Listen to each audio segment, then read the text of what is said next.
আসসালামু আলাইকুম, কেমন আছেন আপু ভাইরা? আশা করি সবাই ভালো আছেন। সকাল সকাল বাবুকে নাস্তা খাওয়ানোর জন্য বসে গেলাম, কিন্তু সে কিছুতেই খাবে না, কোনো নাস্তাই সে করবে না। তারপরে খিচুড়ি বলেন, নুডলস বলেন, কোনো কিছুই সে খাবে না। তাই ভাবলাম একটু ডিম রুটি খাওয়াই। মাঝে মাঝে সে এখন নাস্তা নিয়ে এভাবে এরকম করে। সকালবেলা ঘুম থেকে উঠে তেমন একটা কোনো কিছু খেতে চায় না, তারপরও জোর করে একটু খাওয়ানোর চেষ্টা করি। আজকে সকালবেলাটা আমারও একদমই ভালো লাগতেছে না। ঘুম ভাঙার সাথে সাথেই দেখি মাথাটা এত ধরেছে, মানে শোয়া থেকেই উঠতে ইচ্ছা করছিল না। কি আর করার, আমাদের তো উঠতে হবে, আমরা যারা মা আছি, তাই না? সকালবেলা উঠে বাবুর নাস্তা রেডি করতে হবে, তারপর আরো ঘরের অন্য অন্য কাজ করতে হবে। নাস্তা খাবে না বলে এখান থেকে ওখানে, ওখান থেকে এখানে এরকম করে। আর দেখুন এখন সে ফোন নিয়েছে, তার বাবা চলে যাবে দোকানে। সেও আজকে তার বাবার সাথে বাইরে যাবে, এই জন্য আর কি তার বাবার কাছে যাবে। তার বাবাকে আর কি ভালো ভালো কথা বলতেছে, তাকে বলতেছে তুমি নাস্তা করে যাও, তাহলেই তোমাকে নিবে, নাস্তা ছাড়া তোমাকে নেবে না। এই জন্য সে আসছে, ঝটপট নাস্তাটা করে নেবে। আর ও যদি একটু সকাল সকাল ঘুম থেকে ওঠে তাহলে আমি অনেক বেশি কাজে স্বস্তি পাই, কিন্তু সে এখন ঘুম থেকে উঠেই 10টার সময়, 9টার সময়, 9:30টার সময়, অনেক সময় 11টার সময় ওঠে। কি আর করার, ওদের তো আর জোর করে উঠানো যায় না। আজকে তাও 10টা না, 10টা না, 9:30টার সময় উঠছে।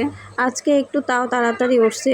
তাড়াতাড়ি উঠলে হয় কি, ও নাস্তাটাকে সুন্দরভাবে খাওয়া দাওয়া করে তারপর আমি রান্না টান্না করে বাড়তি কাজগুলো করে ফেলতে পারি। কি আর করার, কিছু করার নেই। সব কিছু তার আমার মনের মতো হবে না, তাই না? তারপর ওকে সুন্দরভাবে খাওয়া দাওয়া করে রেডি করে আমি আমার কাজে যাই।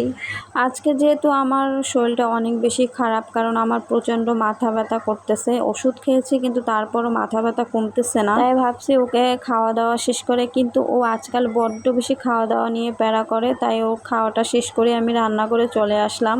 আর এই যে আজকে আমি আলু সেদ্ধ করব, তারপর হচ্ছে ডাল চচ্চড়ি করব, আর হচ্ছে চিংড়ি মাছের বড়া বানাবো। এইটাই হচ্ছে আজকে। কিন্তু এইসব রান্না করতে গেলে আমার আরও বেশি মাথা ধরবে, কারণ আগুনের পাশে বসে মাথা ব্যথা নিয়ে রান্না করলে অনেক বেশি আরও মাথা ধরে। তাই বেশি সময় নিয়ে রান্না করবো না, ঝটপট রান্না বান্না সেরে। আর এদিকে আমার বাবু সব কিছু এলোমেলো করে নিতেছে।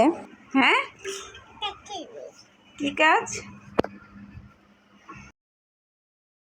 তাকে আমি জিজ্ঞেস করছিলাম তুমি কি কাজ করো, সে বলতেছে আমি কাজ করি। দেখতেই পাচ্ছেন, আর শুনতেও পেলেন। রাধিফার একটা বদ অভ্যাস হচ্ছে, বাসায় যত প্লাস্টিকের ঝাঁপি ঝুড়ি যেগুলো আছে, ঢাকনা, সবগুলো ও এরকমের নিয়ে তার উপরে ওঠে, সবগুলো ভেঙে ফেলায়। প্লাস্টিকের যতগুলো ঝাঁপি ঝুড়ি আছে, ওগুলো আর কি, প্লাস্টিকের যত জিনিসপত্র আছে, এগুলো আমি যতই লুকাই রাখি, যতই যা করি, কিন্তু এগুলো বের করেই নেবে। আর এদিকে আমার চিংড়ি মাছের বড়া ভাজাও শেষ। আমার মেয়ে আসছে, সে খাবে। ও আবার এগুলো খুব বেশি ভালো পছন্দ করে। রান্না বান্না শেষ করে আমি একটু ঝাল ঝাল পেয়ারা খেতে আসলাম, মানে গুঁড়া মরিচ দিয়ে। আমার যখন প্রচন্ড বেশি মাথা ধরে তখন অনেক বেশি ঝাল খেলে ঝালের ইসে মাথা ব্যথাটা কমে যায়। আমি জানি না এরকম কার কার হয়। এর সাথে চাইলে আপনি একটু তেঁতুল মাখিয়েও নিতে পারেন, কিন্তু আজকে আমি কোনো তেঁতুল নেব না, বেশি করে ঝাল দিয়ে পেয়ারা খাবো। আর হ্যাঁ, আপনারা সবাই ভালো থাকবেন, সুস্থ থাকবেন, সবাই আমার জন্য দোয়া করবেন। আল্লাহ হাফেজ।